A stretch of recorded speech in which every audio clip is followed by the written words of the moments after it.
For 1 week now, I've been in a cabin in the mountain jungles of Colombia, embarking on a meditation retreat.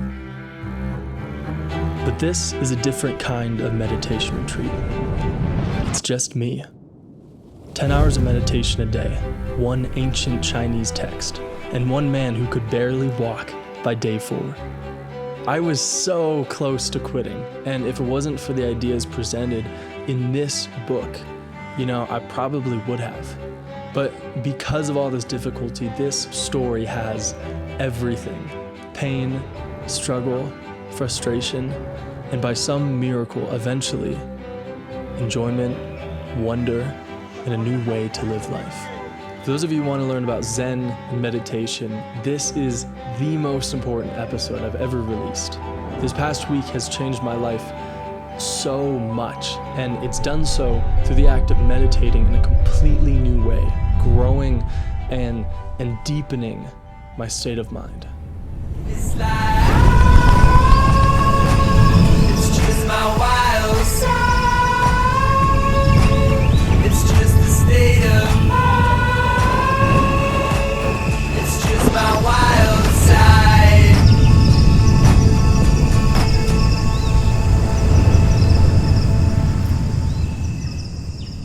The universe is of such stunning rhythm and a plot so intriguing that we are drawn by its web into a state of involvement where we forget that it is a game. We become fascinated to the point where the cheering and the booing are transformed into intense love and hate. So why do this? Why meditate all day long, day after day, completely alone in silence? Why not go explore Colombia, go meet people, go do something? Well, I wanted to start with this quote by Alan Watts because this concept kind of felt like a game. When I was imagining doing this, I wasn't taking it very seriously. I'd done a Zen retreat up in Portland and it changed my life. So I thought, hey, let's do one here in Colombia. But this retreat didn't go at all as planned. I became so involved. I took everything way too seriously. I was making things unnecessarily hard for myself. But, luckily, through our most difficult experiences, oftentimes we're able to, crack those kernels of realization that oftentimes are the hardest to crack. Difficult, challenging experiences can be the most direct approach to ideas and answers. Have you ever done something expecting a feeling? Your reason for doing so becomes a finish line of some sort. I sat here at first just thinking about this episode. I was finally shooting a film on a huge period of meditation. How exciting. I'm gonna have all these experiences and the rest of Colombia will be completely different. Propensities are an interesting concept. My propensity is perhaps that of a storyteller. I'll find myself lost in monologues about my life, about what's happening, what could happen. Another propensity I might have is that of a commander. I tell myself what to do.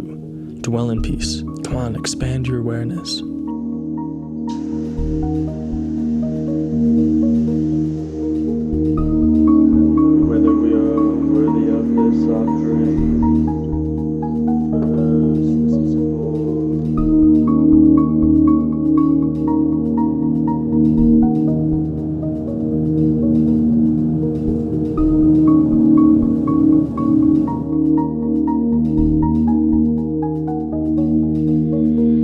Non-thinking, bro, non-thinking. Don't think about non-thinking, just not think about it. Well, maybe think of think of not thinking, because then that would be non-thinking. Yeah, just don't not think about it. It's more hot and humid here.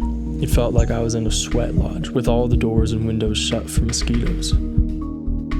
As someone not used to this is where the first frustration I felt began.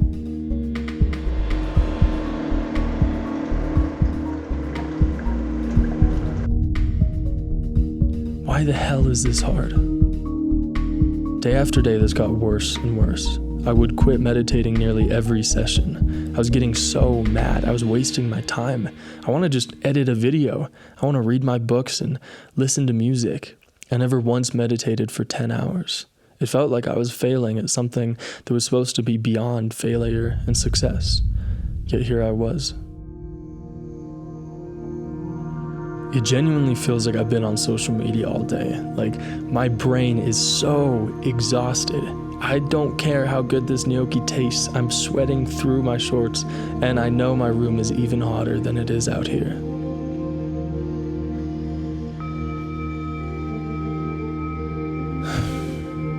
I could read that Zen book I have. See, I found this book at an old bookstore in Portland. I've been waiting for a time like this to finally read it.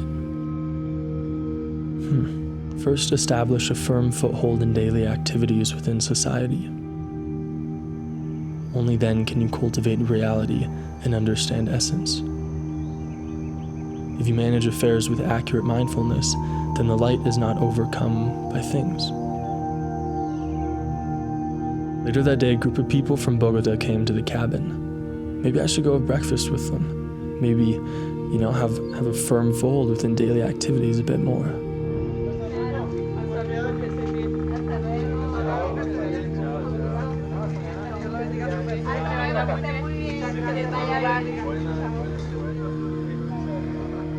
As you go along practicing turning the light around, you need not give up your normal occupation.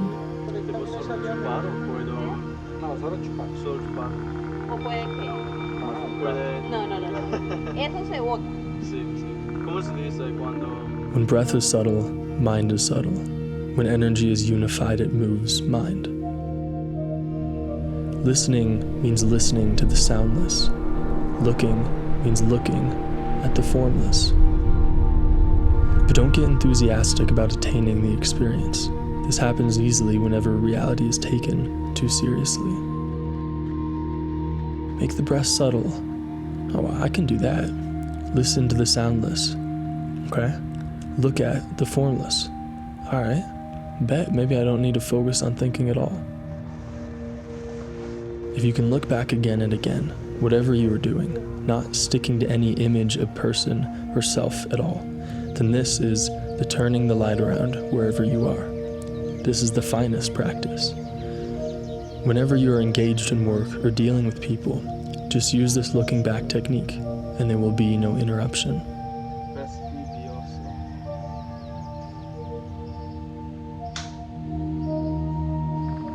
The essence of the Great Way is to act purposefully without striving.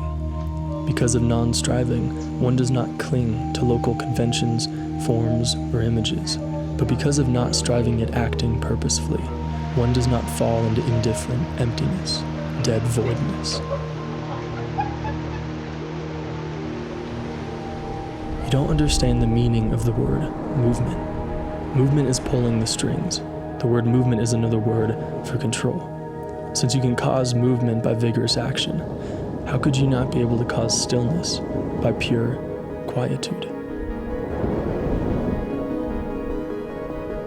Turning the light around is not turning around the light of one body, but turning around the very energy of creation. It is not stopping random imagination only temporarily. It is truly emptying routine compulsion for all time. The longest I've ever meditated before taking a break has been an hour and a half. Yet today, I set no timer.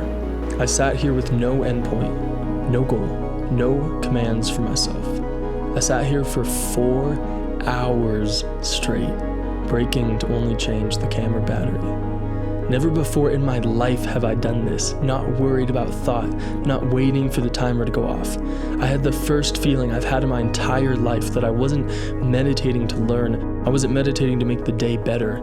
All of a sudden, this was the better part of the day. The light is neither inside nor outside the self. Mountains, rivers, sun, moon, and the whole earth are all this light. So it is not only in the self. All the operations of intelligence, knowledge, and wisdom are also this light. So it is not outside the self. The light of heaven and earth fills the universe. The light of one individual also naturally extends through the heavens and covers the earth. Therefore, once you turn the light around, everything in the world is turned around.